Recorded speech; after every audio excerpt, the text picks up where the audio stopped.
Hey, this is Adam Torres, and I'm here to tell you that it has never been easier to start your very own podcast. At Mission Matters, our goal is to amplify stories that matter. That means we want to help you start your podcast because your story matters.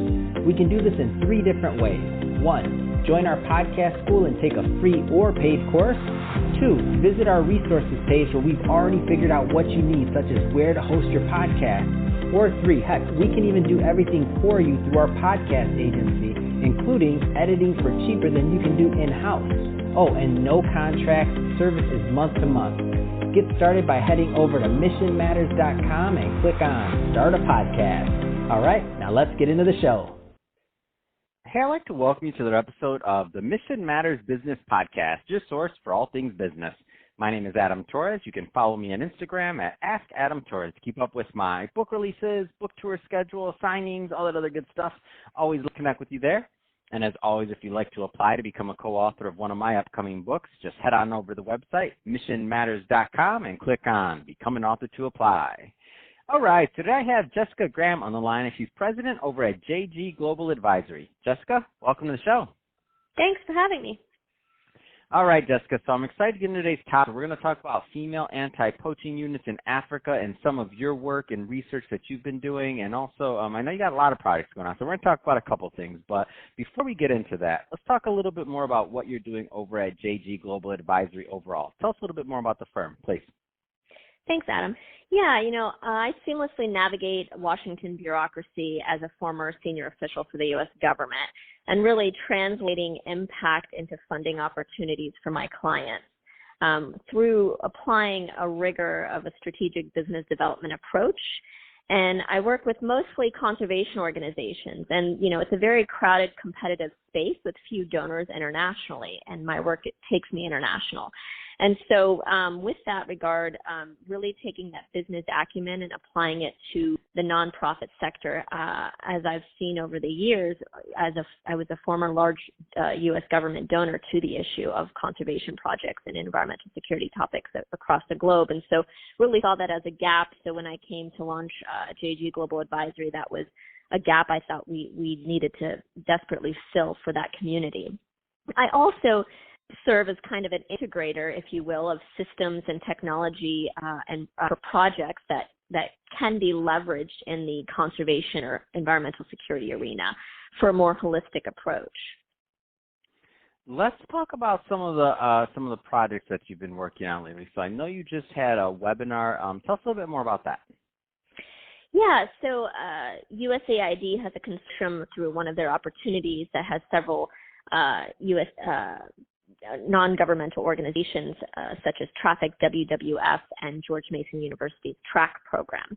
And so I had done research, conducted interviews on all female ranger units and their anti-poaching strategies to stem corruption in Africa. There are 3 all-female anti-poaching units in Africa, 1 in Zimbabwe, 1 in Kenya, and 1 in South Africa.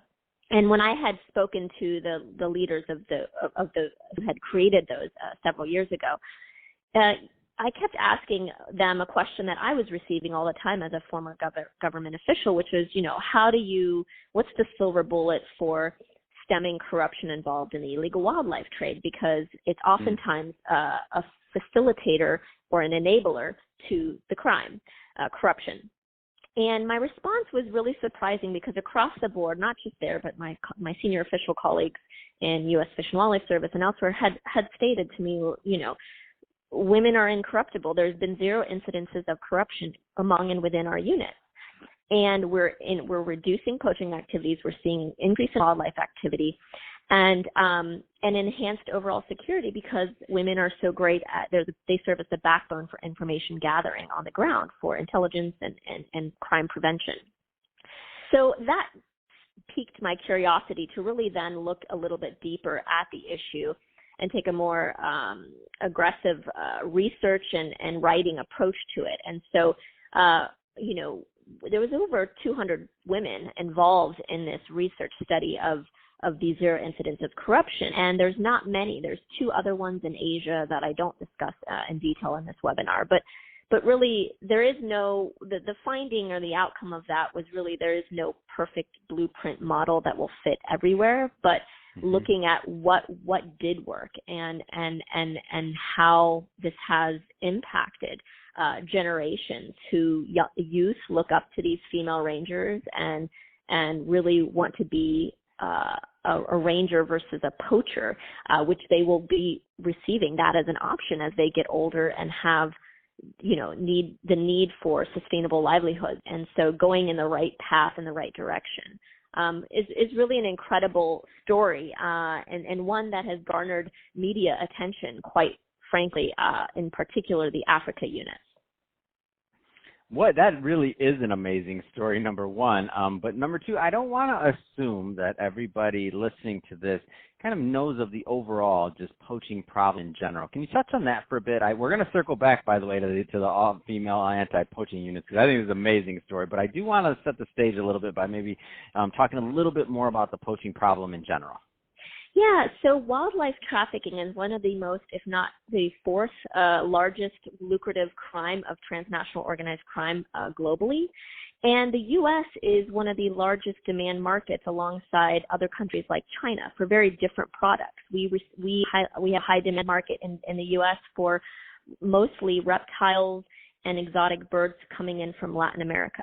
And so, rhinos are getting poached at unprecedented levels to the point that they will be extinct in less than a decade if we don't do something for both rhinos, elephants, and other kind of megafauna. But these animals are in serious jeopardy for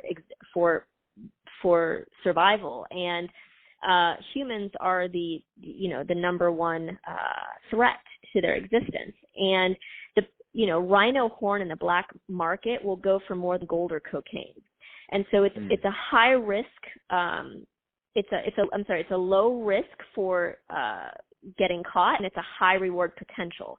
So that equation needs to be flipped in order for criminals to stop dabbling in this. I mean, the same criminals that we're seeing who are moving drugs internationally and small arms trafficking are also trafficking in illegal wildlife products. So it's a huge issue that many people aren't aware how lucrative and how extensive it permeates across the global criminal system. Yeah, and I think that's a really important point, that even and I'm obviously for the animals. I shouldn't say obviously, but I'm for the animals, and I understand all that. And sometimes people, they're like, maybe if they're not specifically really animal centric, they don't understand that type of illegal money funds a lot of the other things that you wouldn't want to see. So large organizations, human trafficking, and all these other type of things, the drug, that, like, they're all the same people. And so this is I shouldn't say in every case, right? But let's just say some of the elements that are attracted to one thing, they're going to also be like doing some of this stuff. So you're like, it's a big problem, like all of that illegal money entering the system and some of the things that it's funding overall. Yeah, definitely. I actually briefed Prince Charles in the UK several years ago. He and his sons have all been very engaged on the issue of combating the illegal wildlife trade, and have actually engaged the heads of major banks internationally, the financial institutions, to raise this issue of identifying the money laundering that's going on and really elevate the illegal wildlife trade on their radar screen, along with narco trafficking and others that their purview is placed well at, to really put this center in front and center on their radar screen. No, well said. So, Jessica, if somebody is listening to this and they want to follow, because I know you're doing a lot of writing, a lot of research on the female anti-poaching units in Africa. If somebody's listening to this and they want to get involved, they want to follow your work, I mean, what's the best way for them to connect with you and your team? Yeah, the best way to link to me is through our company website. It's jgglobaladvisory.com. And that will link them to, an email that they can get in touch with me. Also, the webinars are posted regularly. My podcast webinars presentations are posted on LinkedIn, so they can find me through Jessica Graham as well.